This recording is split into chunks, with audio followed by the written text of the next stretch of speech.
ನೋಡಿದ್ರ ರೀ, ಅವರಿಬ್ರು ಮದುವೆ ಆಗಿಲ್ಲ, ಸಂಸಾರ ಕೂಡ ಮಾಡಿಲ್ಲ. ಆದರೂ ಪ್ರೀತಿ ಅನ್ನೋದು ಎಂಥ ಗಟ್ಟಿಯಾಗಿರೋ ಸಂಬಂಧನ ಸೃಷ್ಟಿ ಮಾಡುತ್ತೆ ಅಂತ. ಅಷ್ಟು ಮಾತ್ರ ಅಲ್ಲ, ಪ್ರೀತಿ ಅನುಮಾನನೂ ಹುಟ್ಟಾಕತ್ತೆ, ಅದನ್ನು ಮರಿಬಾರ್ದು. ಅನುಮಾನನಾ? ಯಾಕೆ ಈ ಥರ ಹೇಳ್ತಿದ್ದೀರಾ? ವಿಶ್ವರೂಪ್ ಕಾಣ್ತಿಲ್ಲ ಅಂದ ಮಾತ್ರಕ್ಕೆ ಏನೋ ದೊಡ್ಡ ಸಮಸ್ಯೆ ಆಗ್ಬಿಟ್ಟಿದೆ ಅಂತ ನಿಮಗೆ ನೀವೇ ಡಿಸೈಡ್ ಮಾಡಿಕೊಂಡು ಆ ಆರೋಪನ ಅಂತರ ಮೇಲೆ ಹಾಕ್ತಾ ಇದ್ದೀರಲ್ಲ, ಅದನ್ನು ನಾನು ಒಪ್ಪಲ್ಲ. ಯಾಕೆ ನಿಮಗೆಲ್ಲ ಅಷ್ಟೊಂದು ದ್ವೇಷ ಅವಳ ಮೇಲೆ? ನಾನು ನಿಮಗೆ ಉತ್ತರ ಕೊಡಲ್ಲ ರೀ. ಉತ್ತರ ಕೊಟ್ಟರು ನೀವು ಅದನ್ನು ನಂಬಲ್ಲ ಅಂತ ನಂಗೆ ತುಂಬ ಚೆನ್ನಾಗಿ ಗೊತ್ತಿದೆ. ಆಗಲೇ ನೀವೇ ಹೇಳಿದ್ರಲ್ಲ, ಪ್ರೀತಿ ಅನ್ನೋದು ಅನುಮಾನ ಕೂಡ ಸೃಷ್ಟಿ ಮಾಡುತ್ತೆ ಅಂತ. ಹಾಗೆ ಪ್ರೀತಿಯ ಇನ್ನೊಂದು ಮುಖ ಏನು ಗೊತ್ತಾ? ಸಾಕ್ಷಿ ಸಮೇತ ನಿಮ್ಮ ಮುಂದೆ ಇಟ್ಟರು ನಿಮಗೆ ಅನುಮಾನ ಬರದೇ ಇರೋಗೆ ನೀವು ನಡ್ಕೋತಾ ಇದ್ದೀರಾ ಅಂತ ಸ್ಟೇಜಲ್ಲಿದ್ದೀರಾ ನೀವಿವಾಗ. ಅಂದರೆ ಈಗಲೂ ಅಂದ್ರಂದೇ ತಪ್ಪು ಅನ್ನೋ ಥರ ಮಾತಾಡ್ತಿದ್ಯಾ ನೀನು? ಬೇಜಾರು ಮಾಡ್ಕೋಬೇಡಿ. ಈ ಮನೆ ಹೆಣ್ಮಕ್ಳು ಕಣ್ಣೀರು ಹಾಕಿ ಮನೆ ಬಿಟ್ಟು ಹೋಗ್ತಾ ಇದ್ದಾರೆ. ಈ ಮನೆ ಹೆಣ್ಮಕ್ಳು ಈ ಮನೆ ಕಣ್ಣೀರು ಹಾಕಿದ್ರೆ ಅದಕ್ಕೆ ಒಳ್ಳೇದಾಗತ್ತೆ ಅಂತ ನಿಮ್ಗೆ ಅನ್ಸುತ್ತಾ? ಅಲ್ಲ, ನೀವು ಒಂದು ಮಾತು ಅವ್ರ ಹತ್ರ ಕೇಳಲೇ ಇಲ್ವಲ್ಲ, ಯಾಕೆ ಈ ಥರ ನಡ್ಕೋತಿದ್ದೀರಾ, ಏನಾಯ್ತು ಅಂತ? ಬಹುಶಃ ನೀವು ಕೇಳಿದಿದ್ರೆ ನಿಮ್ಗೆ ಉತ್ತರ ಸಿಕ್ತಿತ್ತು ಅನ್ಸುತ್ತೆ. ಅವರು ಮನೆ ಬಿಟ್ಟು ಹೋಗೋಕ್ಕೆ ರೆಡಿ ಆಗಿದ್ದಾರೆ. ಅವ್ರು ಈ ಮನೇಲಿಲ್ಲ ಅಂದರೆ ನನಗೂ ಈ ಮನೆಗಳಿರೋಕ್ಕೆ ಇಷ್ಟ ಇಲ್ಲ. ಏನು ಎಲ್ಲರೂ ಬ್ಲ್ಯಾಕ್ ಮೇಲ್ ಮಾಡ್ತಾ ಇದ್ದೀರಾ? ಒಂದು ಮಾತು ನೆನ್ಪಿಟ್ಕೊಳ್ಳಿಲ್ಲ, ನಾನು ಪ್ರೀತಿ ನಂಬಿರೋನು. ಆ ನನ್ನ ಪ್ರೀತಿ ಗಟ್ಟಿಯಾಗಿರೋದಕ್ಕೆ ಕಳೆದೋಗಿದ್ದು ನನ್ನ ಅಂತರ ವಾಪಸ್ ಬಂತು. ಕಳ್ಕೊಂಡಿರೋ ಪ್ರತಿಯೊಂದು ನನಗೆ ವಾಪಸ್ ಸಿಕ್ಕಿದೆ. ಅಂಥ ಪ್ರೀತಿನ ಅನುಮಾನಿಸೋದಿರಲಿ, ಆ ಆಲೋಚನೆ ಕೂಡ ನಾನು ಮಾಡಲ್ಲ. ಮನೆಯವರಾಗಿದ್ದಕ್ಕೆ ಉಳ್ಕೊಂಡಿದ್ದೀರಾ. ಇದೇ ಮಾತು ಬೇರೆ ಯಾರ ಆಡಿದರೆ ಅದರ ಕಥೆನೇ ಬೇರೆ ಇರೋದು. ಇನ್ನೊಂದು ವಿಷಯ, ನನಗೆ ನನ್ನ ಪ್ರೀತಿನೇ ದೊಡ್ಡದು. ನನ್ನ ಅಂತರನೇ ಮುಖ್ಯ, ಅವಳು ಪ್ರೀತಿನೇ ದೊಡ್ಡದು. ಅವಳಿಗೋಸ್ಕರ, ಅವಳ ಪ್ರೀತಿಗೋಸ್ಕರ, ಅವಳ ಗೌರವಕ್ಕೋಸ್ಕರ ಏನನ್ನು ಬೇಕಾದ್ರೆ ಕಳ್ಕೊತೀನಿ, ಯಾರನ್ನು ಬೇಕಾದ್ರೆ ಬಿಡ್ತೀನಿ. ನೀವು ಅಂತರ ಮೇಲೆ ಎಷ್ಟು ಪ್ರೀತಿ ಇಟ್ಟಿದ್ದೀರೋ ಅಷ್ಟೇ ಪ್ರೀತಿ ಮನೆಯವ್ರು ನಿಮ್ಮ ಮೇಲೆ ಇಟ್ಟಿದ್ದಾರೆ. ಆದರೆ ವ್ಯತ್ಯಾಸ ಏನು ಗೊತ್ತಾ? ನಮ್ಮ ಪ್ರೀತಿ ನಿಮ್ಮ ಪ್ರೀತಿ ಥರ ಕುರುಡಾಗಿಲ್ಲ. ಪ್ರೀತಿನ ಪ್ರೀತಿಯಿಂದನೇ ಪ್ರೀತಿಸ್ಬೇಕು ರೀ. ಅದನ್ನು ರೀತಿ ನೀತಿಯಿಂದ ಪ್ರೀತಿಸೋಕ್ಕಾಗಲ್ಲ. ಅಂಥ ಪ್ರೀತಿ ಉಳಿಯೋದು ಇಲ್ಲ. ನನ್ನ ಮಾತಿಂದ ನಿಮಗೆ ಬೇಜಾರಾಗಿರ್ಬೋದು, ನನ್ನ ಕ್ಷಮಿಸ್ಬಿಡಿ. ಕೋಪನೂ ಬಂದಿರ್ಬೋದು, ಕೋಪ ಮಾಡ್ಕೊಳ್ಳಿ. ಆದರೆ ನನ್ನ ಮಾತಲ್ಲಿ ನಿಜವಾದ ಪ್ರೀತಿ ಇದೆ, ಸತ್ಯ ಕೂಡ ಇದೆ.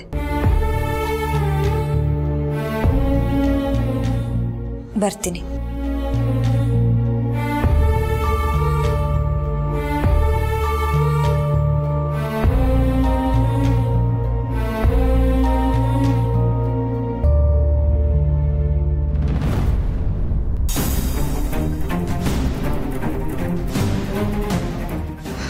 ಎಲ್ಲ ತಂದೆ ಸ್ಥಾನದಲ್ಲಿದ್ದು ಏಜೇನೆ ನಾವು ಮನೆ ಬಿಟ್ಟು ಹೋಗ್ತೀವಿ ಅಂತ ಹೇಳಿದಾಗ ಏನು ಮಾತಾಡಲಿಲ್ಲ.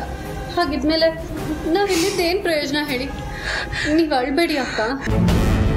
ಅಳು ಬರೋಕ್ಕೆ 100 ಕಾರಣ ಇದೆ ಸರು, ಆದರೆ ಈಗಳು ಬರೋದಕ್ಕೆ ಬೇರೆ ಕಾರಣನೇ ಇದೆ. ನಾವೆಷ್ಟು ಪ್ರೀತಿಸೋ ಏಜಿಗೆ ಒಂದು ಮಾತು ಹೇಳ್ದೆ ನಾವು ಹೋಗ್ತಾ ಇದ್ದೀವಿ. ಇಷ್ಟೆಲ್ಲ ಕೊಟ್ಟು ಮನೆನ ಈ ಮನೆನ ಬಿಟ್ಟು ಹೋಗ್ತಾ ಇದ್ದೀವಿ. ನಾವು ಸೋತ್ಬಿಟ್ವಿ. ಈ ಮನೆಗೆ ಬಂದಿರೋ ದುಷ್ಟ ಶಕ್ತಿನ ಹೇಗಾದ್ರೂ ಮಾಡಿ ಹೊಡೆದು ಓಡಿಸ್ತೀವಿ ಅಂತ ಸೆಟ್ ಹೊಡೆದು ನಿಂತ್ವಿ. ಆದ್ರೆ ಅದೇ ದುಷ್ಟ ಶಕ್ತಿ ನಾವೇ ಮನೆಯಿಂದ ಹೊರಗೆ ಹೋಗುವಾಗ ಮಾಡುತ್ತೆ ಅಂತ ಇಮ್ಯಾಜಿನ್ ಮಾಡ್ಕೊಂಡಿರ್ಲಿಲ್ಲ. ಈಗ ಅದೆಲ್ಲ ಏನು ಪ್ರಯೋಜನ ಇಲ್ಲ ಸರು. ಈ ಮನೆ ಯಜಮಾನಂಗೆ ನಾವ್ಯಾರು ಬೇಕಾಗಿಲ್ಲ. ಅಂದಮೇಲೆ ಈ ಮನೆಗೆ ನಾವ್ ಹೇಗ್ ಬೇಕಾಗ್ತೀವಿ ಹೇಳು? ನಡಿ ಹೋಗೋಣ. ಇನ್ಮೇಲ್ದ ನಾವ್ ಎಲ್ಲಿರ್ತೀವೋ ಅದೇ ನಮ್ಮನೆ. ನಾವು ಮಣ್ಣಾಗೋದ್ರೊಳಗಡೆ ಈ ಮನೆಗೆ ಬೆಳಗ್ಗೆ ಬರಲಿ ಅಂತ ಹರ್ಸೋಗೋಣ. ದುರ್ಗಾ,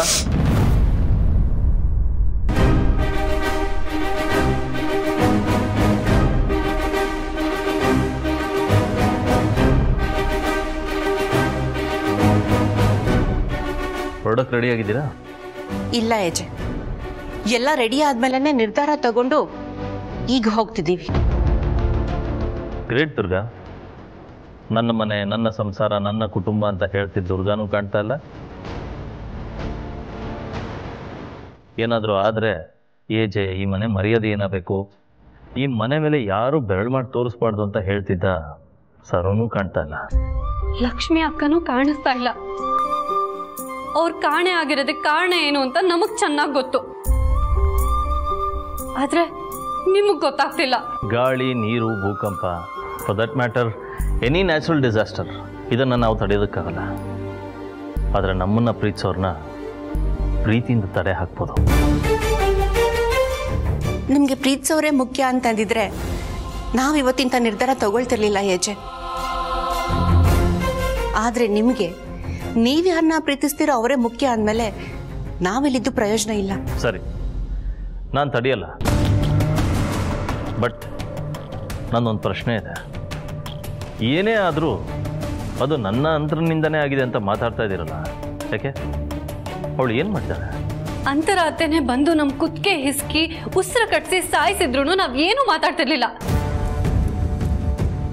ಆದ್ರೆ ಇಲ್ಲಿರೋದು ಅಂತರಾತ್ತೆ ಅಲ್ಲ. ನಿಮಗ್ ಯಾಕೆ ಗೊತ್ತಾಗ್ತಿಲ್ಲ? ಅಂತರ ಅಲ್ಲ ಅಲ್ಲ ಅಲ್ಲ ಅಂತ ಇದ್ದೀರಲ್ಲ, ಮತ್ತೆ ಯಾರು? ಈ ದಿನ ನಿಮ್ಗೆ ಟೈಮ್ ಇತ್ತು ತಾನೆ, ಪ್ರೂವ್ ಮಾಡಿದ್ರಾ? ಇಲ್ಲ ಅಲ್ಲ. ಎದುರುಗಡೆ ಇರೋರು ತಪ್ಪು ಅಂತ ಪ್ರೂವ್ ಮಾಡೋಕ್ಕಾಗದೇ ಇದ್ಮೇಲೆ ಅವ್ರ ಬಗ್ಗೆ ಅಪಪ್ರಚಾರ ಮಾಡೋವಂಥ ಅಸ್ತ್ರ ಬಳಸೋದು ತಪ್ಪು ಸರ್. ಒಳ್ಳೆಯವ್ರ ಬಗ್ಗೆ ಪ್ರಚಾರ ಮಾಡ್ತೀವಿ, ಕೆಟ್ಟವ್ರ ಬಗ್ಗೆ ಅಪಪ್ರಚಾರನೂ ಮಾಡೋದಿಲ್ಲ. ಹಾಗೆ ಮಾಡೋದ್ರಿಂದ ಕೆಟ್ಟವ್ರಿಗೆ ಮಾತ್ರ ಅಲ್ಲ, ಕೆಟ್ಟತನಕ್ಕೂ ಪ್ರಚಾರ ಸಿಗುತ್ತೆ ಅಂತ ನೀವೇ ಹೇಳ್ಕೊಟ್ಟಿದ್ದೀರಾ. ಮತ್ತೆ ಯಾಕೆ ಪದೇ ಪದೇ ಅಂತರ ಮೇಲೆ ಆರೋಪ ಮಾಡ್ತಾ ಇದ್ದೀರಾ? ನೀವು ಹೋಗ್ತಾ ಇದ್ದೀರಾ, ಫೈನ್, ಹೋಗಿ, ನಾನು ತಡೆಯಲ್ಲ ನಿಮ್ಮನ್ನ. ಬಟ್ ನೀವು ಹೋದ್ಮೇಲೂ ನನ್ನ ಅಂತರ ಮೇಲೆ ಕೋಪ ಇಟ್ಕೊಂಡು ಹೋಗ್ತಿರಲ್ಲ, ಅದು ನನಗಿಷ್ಟ ಇಲ್ಲ. ನನ್ನ ನಂತರ ಶುದ್ಧವಾದವಳು, ಪರಿಶುದ್ಧ ಚಿನ್ನ ಅವಳು, ಅಪರಂಜಿ ಅವಳು. ಅಂಥವಳ ಬಗ್ಗೆ ಗುಲುಗಂಜಿಯಷ್ಟು ಕೋಪ ಆಗಲಿ, ಅಪನಂಬಿಕೆ ಆಗಲಿ, ಆರೋಪ ಆಗಲಿ ಯಾರು ಮನಸ್ಸಲ್ಲಿ ಇಟ್ಕೊಂಡು ಹೋಗೋದು ನನಗಿಷ್ಟ ಆಗಲ್ಲ.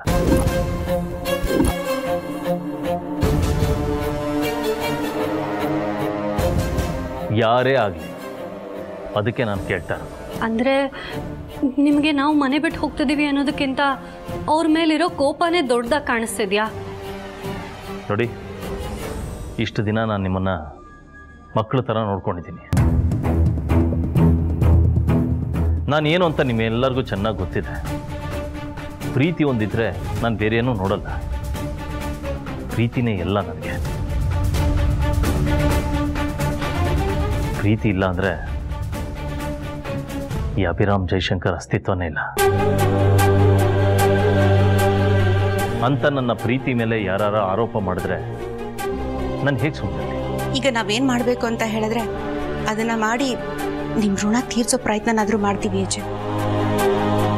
ಆದ್ರೆ ಒಂದೇ ಒಂದು ರಿಕ್ವೆಸ್ಟ್, ನಮ್ಮನ್ನ ಇಷ್ಟೆಲ್ಲ ಪ್ರಶ್ನೆ ಮಾಡ್ತಿರೋ ನೀವು ಅಂತರ ಅಂತ ಹೇಳ್ಕೊಂಡು ಬಂದಿರೋರ್ಗೂ ನೀವು ಪ್ರಶ್ನೆ ಮಾಡಬಹುದಲ್ವಾ? ನಮ್ಮ ಅನುಮಾನ ಸತ್ಯನ ಸುಳ್ಳು, ಆದ್ರೆ ನಿಮ್ಗೆ ಉತ್ತರ ಅಂತ ಸಿಗುತ್ತೆ ಅನ್ನೋದು ನಮ್ಮ ಅನಿಸಿಕೆ. ದುರ್ಗಾ, ನನ್ನ ನಂತರ ಬಗ್ಗೆ ಸುಮ್ಮನೆ ನೀವು ಇದರೆಲ್ಲ ಯೋಚನೆ ಮಾಡೋದು ನನಗಿಷ್ಟ ಇಲ್ಲ. ಓಕೆ, ನಿಮ್ಮ ಮನಸ್ಸಲ್ಲಿ ಈ ಥರ ಭಾವನೆ ಇದೆ ಅಂದರೆ ನನಗೋಸ್ಕರ ಅಲ್ದಿದ್ರು ನಿಮಗೋಸ್ಕರ ನೇರವಾಗಿ ಅಂತರನ್ನೇ ಪ್ರಶ್ನೆ ಮಾಡ್ತೀನಿ. ಎರಡರಲ್ಲೊಂದು ಇತ್ಯರ್ಥ ಆಗಲಿ.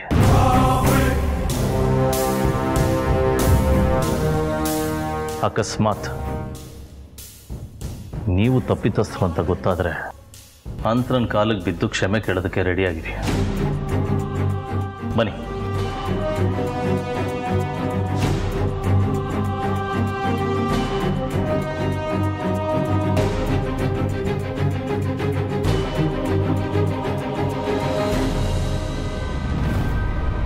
ಅಂತರ ಬಾನ್ ಅನ್ಸುತ್ತೆ. ಎಲ್ಲಿಗಭಿ? ಹೊರಗಡೆ ಎಲ್ಲರೂ ಕರ್ಕೊಂಡು ಹೋಗ್ತಿದ್ರೆ ನಿನಗೆ ಎಲ್ಲಿಗೆ ಅಂತ ಹೇಳ್ತಿದ್ದೆ. ಆದರೆ ಕೆಲವ್ರ ಮನಸ್ಸಿಂದ ಅನುಮಾನಗಳನ್ನ ಹೊರಗಾಕಬೇಕು. ಅದಕ್ಕೆ ಈಗ ನೀನು ಕೇಳ್ತಿರೋ ಪ್ರಶ್ನೆಗೆ ನನ್ನ ಹತ್ರ ಉತ್ತರ ಇಲ್ಲ. ಏನಭಿ ಅರ್ಥ ಆಗದೆ ಇರೋ ಥರ ಮಾತಾಡ್ತಿದ್ಯಾ? ಕೆಲವು ವಿಷಯ ಅರ್ಥ ಆಗಬೇಕು ಅಂದರೆ ಮೊದಲು ಅರ್ಥ ಆಗದೆ ಇರೋರ ಥರನೇ ಇರಬೇಕು. ಆಮೇಲೆಲ್ಲ ಅರ್ಥ ಆಗುತ್ತೆ. ಅದು ಅನರ್ಥ ಆಗ ಮುಂಚೆ ಬಾನ್ ಅನ್ಸುತ್ತೆ. ಅಭಿ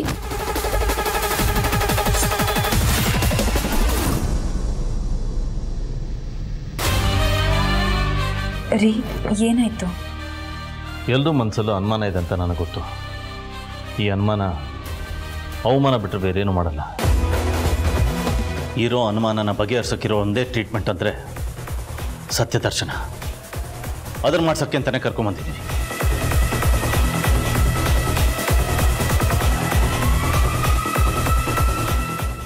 ಸತ್ಯ ದರ್ಶನನ?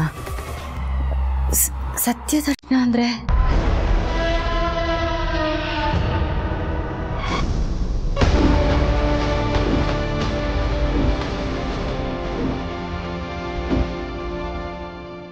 ನನ್ನ ಮೇಲೆ ಆಣೆ ಮಾಡಿ ಹೇಳು, ನೀನು ನಾನು ಪ್ರೀತಿಸಿದ ಅಂತರನ ಅಥವಾ ಅವಳ ಥರನೇ ಇರೋ ಪ್ರಾರ್ಥನಾ?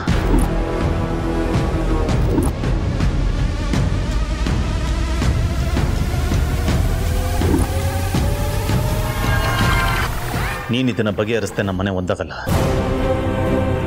ಹೊರಗಿನ ಜಗತ್ತಕ್ಕೆ ನೋಡೋದಕ್ಕೆ ನಾವೆಲ್ಲ ಒಟ್ಟಿಗೆ ಇದ್ರು ಮನೆಯೊಳಗೆ ಏನು ಸ್ವಾದ ಇಲ್ಲದೆ ಸ್ವರ್ಗ ಹೋಗುತ್ತೆ. ಅದಕ್ಕೋಸ್ಕರ ಕೇಳ್ತಾ ಇದ್ದೀನಿ, ನಿಜ ಏನು ಅಂತ ಹೇಳು. ನಮ್ಮ ಹತ್ರ 100 ಕೋಟಿ 1000 ಕೋಟಿ 1,00,000 ಕೋಟಿ ಇರಲಿ, ಆದರೆ ಮನುಷ್ಯನಿಗೆ ನೆಮ್ಮದಿ ಸಿಗೋದು ಬ್ಯಾಂಕ್ ಬ್ಯಾಲೆನ್ಸಿಂದಲ್ಲ, ಅವನ ಲೈಫನ್ನು ಹೇಗೆ ಬ್ಯಾಲೆನ್ಸ್ ಮಾಡಿದ್ದಾನೆ ಅನ್ನೋದ್ರ ಮೇಲೆ. ನನಗೆ ಇವತ್ತು ಆ ನೆಮ್ಮದಿ ಬೇಕು. ಇವತ್ತು ದೇವರು ನನಗೆಲ್ಲ ಕೊಟ್ಟಿದ್ದಾನೆ, ಆದರೆ ಮನೆ ವಿಚಾರದಲ್ಲಿ ನೆಮ್ಮದಿನ ಕಿತ್ಕೊಂಡು ಏನಿದ್ರೇನು ಪ್ರಯೋಜನ? ಏನು ಹೆಸರಿದ್ರೇನು ಪ್ರಯೋಜನ?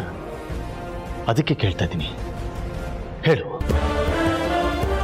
ಈಗ ನೀನೇನು ಹೇಳಲಿಲ್ಲ ಅಂದರೆ ಅವ್ರ ಮನಸ್ಸಲ್ಲಿ ಏನು ಅಂದ್ಕೊಂಡಿದ್ದಾರೆ ಅದನ್ನೇ ಸತ್ಯ ಅನ್ಕೋತಾರೆ. ನೋಡು, ನನಗೆ ನಿನ್ನ ಮೇಲೆ ನಂಬಿಕೆ ಇದೆ. ಈ ಮನೆ ಉಳಿಸ್ಬೇಕು ಅಂದರೆ ನೀನು ಸತ್ಯನ ಹೇಳಬೇಕು. ಹೇಳು, ಪ್ಲೀಸ್ ಹೇಳು. ನೀನು ಪ್ರಾರ್ಥನಾ ಅಂತರನ?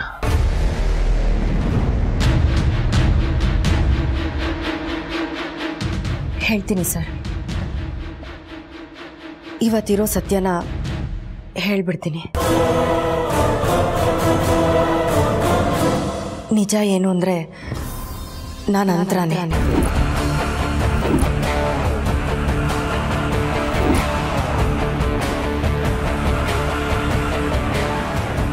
ಹಾಗಂತ ಸುಳ್ಳು ಹೇಳ್ಕೊಂಡು ನಿಮ್ಮೆಲ್ಲರೂ ಕಣ್ಣಿಗೆ ಮಣ್ಣೆರ್ಚೋಕೆ ಬಂದಿರೋ ಪ್ರಾರ್ಥನಾ ನಾನು.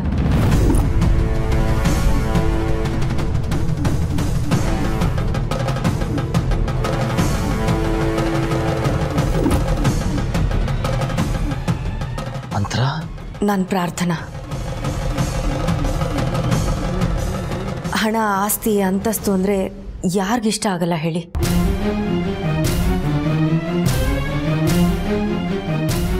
ಹಾಗೆ ನನಗೂ ಇಷ್ಟ ಆಯಿತು. ಅದರಲ್ಲೂ ನೀವು ನಿಮ್ಮ ವೈಫ್ನ ತುಂಬ ಪ್ರೀತಿಸ್ತಿದ್ರಿ. ಆ ಥರ ಜೀವನ ನನಗೂ ಬೇಕು ಅಂತ ಅನ್ನಿಸ್ತು. ನಾನು ಅಂತರ ಥರನೇ ಇದ್ದಿದ್ದರಿಂದ ಅದನ್ನು ಬಳಸ್ಕೊಂಡು ಈ ಮನೆಗೆ ಬಂದೆ. ಆದರೆ ನಾನು ಈ ಥರ ಸಿಕ್ಕಾಕೊಳ್ತೀನಿ ಅಂತ ನಾನು ಅಂದ್ಕೊಂಡಿರಲಿಲ್ಲ.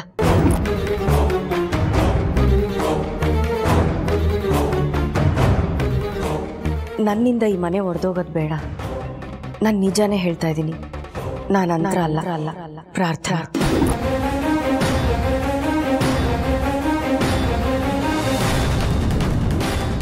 ಇವ್ರುಗಳ ಮನಸ್ಸಲ್ಲಿ ಅನುಮಾನ ಆಯಿತು ನೀನು ಪ್ರಾರ್ಥನಾ ಅಂತ. ಆದರೆ ನಾನು ನೀನು ನನ್ನ ನಂತರ ಅಂತ ಅಪಾರ್ಥ ಮಾಡ್ಕೊಂಡಿದ್ದೆ.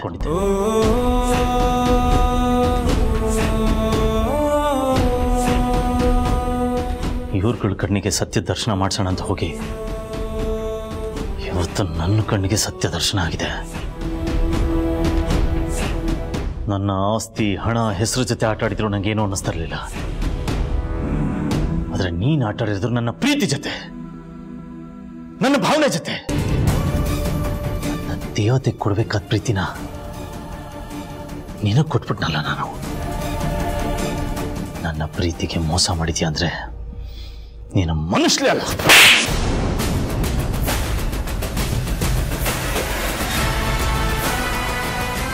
ನನ್ನ ಆಸೆ, ಆಕಾಂಕ್ಷೆ, ಕನಸುಗಳ ಜೊತೆ ಆಟ ಆಡ್ದಲ್ಲ.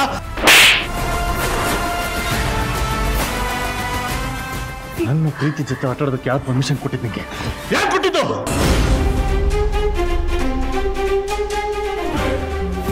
ರೀ ಬಿಡಿ ಬಿಡಿ ಹೋಗ್ಲಿ.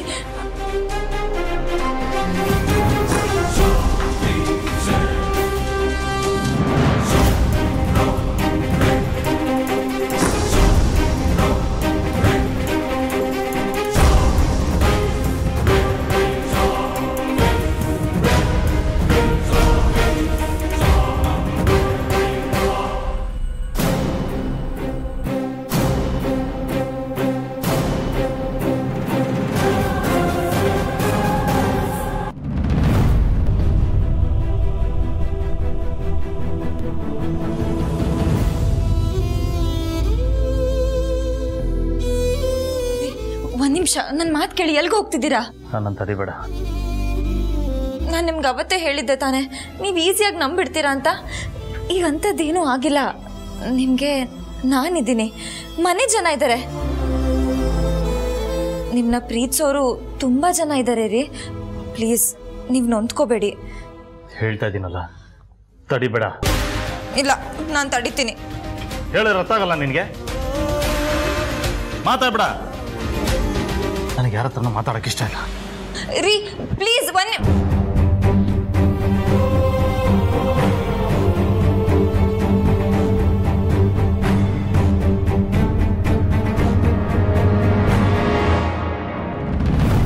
ಏನ್ ಪ್ರಾರ್ಥನಾ? ನಾನು ವಿಷಸರ್ಪ, ಉಸಿರು ಬಿಟ್ರೆ ಸಾಕು ಎಲ್ರೂ ಸುಟ್ಟು ಬೂದಿ ಆಗ್ಬಿಡ್ತಾರೆ, ಅದು ಇದು ಅಂತೆಲ್ಲ ಕೊಚ್ಕೋತಾ ಇದ್ದೆ. ಈಗೇನಾಯ್ತು? ಮಾಡಿದ್ದುಣ್ಣು ಮಾರ ಅನ್ನೋ ಮಾತು ಕೇಳಿಲ್ವಾ ಸರು? ಇವಳು ಇಷ್ಟು ದಿನ ಅದೇನೇನು ಕೆಲಸ ಮಾಡಿದಳೋ ಅದು 100 ಪಟ್ಟು ಅನುಭವಿಸ್ಬೇಕು. ಖಂಡಿತ ಅನುಭವಿಸ್ತಾಳೆ. ಅದಕ್ಕೆ ಹೇಳೋದು, ನಾವು ಮಾಡೋ ಒಳ್ಳೇದು ಕೆಟ್ಟದ್ದು ಎಲ್ಲಾನು ನಮ್ಮ ಹತ್ರನೇ ಬರುತ್ತೆ. ಕರ್ಮಕ್ಕೆ ಅಡ್ರೆಸ್ ಬೇಕಾಗಿಲ್ಲ. ನೀನು ಎಲ್ಲಿರ್ತೀಯೋ ಅಲ್ಲೇ ನಿನ್ ಬುಡಕ್ಕೆ ಬರುತ್ತೆ. ಇನ್ನೇನು ಆಟಗಳೆಲ್ಲ ನಡೆಯಲ್ಲ ಪ್ರಾರ್ಥನಾ. ನಾವು ಅಂತರ ಅಕ್ಕನ್ನ ಪ್ರೀತಿ ಮಾಡ್ತಾ ಇದ್ವಿ, ಪೂಜಿಸ್ತಾ ಇದ್ವಿ, ಆರಾಧಿಸ್ತಾ ಇದ್ವಿ.